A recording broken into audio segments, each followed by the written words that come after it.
I'm Dahlia Schweitzer, and I'm going to be reading an excerpt from my book, Lovergirl. April 1st. I did it drunk the first night, drunk in black underwear and a sheer silver dress. The bar was almost completely empty, just a few men huddled around the television in the corner and the Mega Touch video game. Joanne kept her eyes on the solitaire game and ignored me. Is Candy here? I asked, leaning against the bar, cigarette awkward between my fingers. Candy hurt her foot. Rough and gravelly, her voice didn't match her elegant hair. She won't be dancing tonight. You gonna take her place?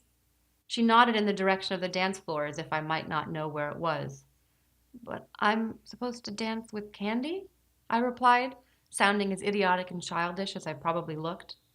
She was gonna train me? Joanne laughed, her eyes still focused on the solitaire game, blinking on the screen beside her. You don't need Candy. Just do it yourself. There's no one here tonight. No one's gonna laugh at you. I hesitated. I'd come here to dance, but not alone. The only local strip bar, Valentino's, was also the only bar in town that didn't attract college kids. No stereotypical blinking lights, no advertisements to suggest that there were naked girls dancing within, no windows for anyone to see inside.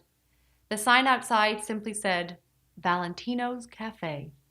But everyone in town knew exactly what was going on inside the dingy bar. But, like most illicit sexual things, they weren't discussed. The first time I had come to check out the bar, I was transfixed by the pulsing sounds from the jukebox, the vacant smiles of the dancers, the drugged looks of the men around the stage. And then there was Candy.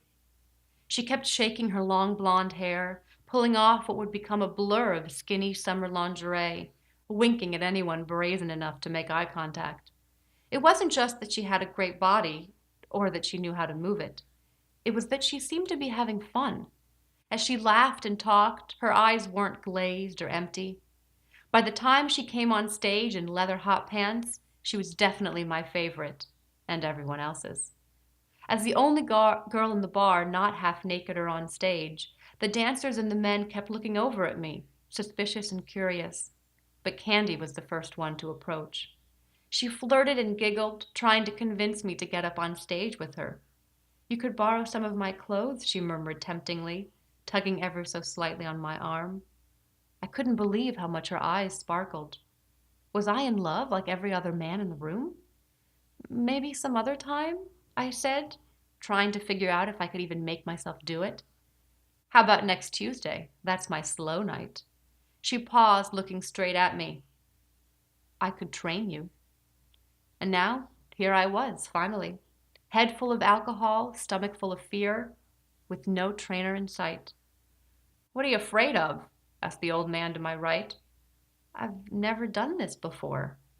Wasn't it obvious? But you're all dressed for it. My tits were hanging out of my dress, my lips were dark, my heels were high. I could smell the alcohol in his breath as I stared at his white hair and the lines around his mouth. I'll make sure no one laughs, he said, staring back at me. I lit another cigarette and didn't answer. Was I going to do it? Was I finally going to suck up my fear and cross that line? Was I going to disappoint my father, devalue my liberal arts education, turn myself into a sex object? Trading shots of my pussy for dirty dollar bills? Was I completely crazy?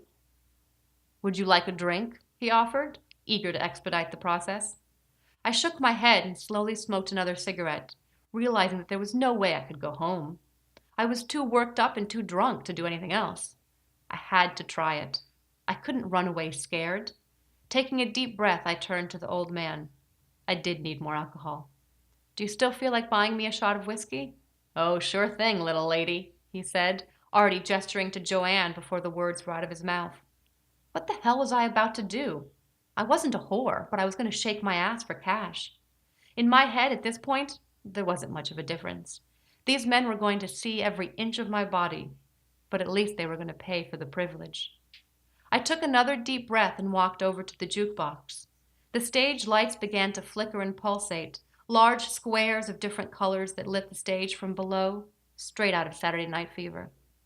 I programmed a string of songs at the jukebox, trying to remember which ones had worked well for Candy the week before. Black Velvet was by far the best. With its slow, sexy groove, no dancer could go wrong. Plus the requisite dance music favorites to give my hips an easy beat to follow. I took off my coat and climbed up on stage. The men instantly left the bar and took seats around me, eager for some live action. I began to dance, closing my eyes, trying to lose myself in the music. It worked too well. I was so drunk, I started getting lost the second my eyes closed. I had to keep them open in order not to lose my balance. I tried to remember to shake my ass, to touch my breasts, and to smile.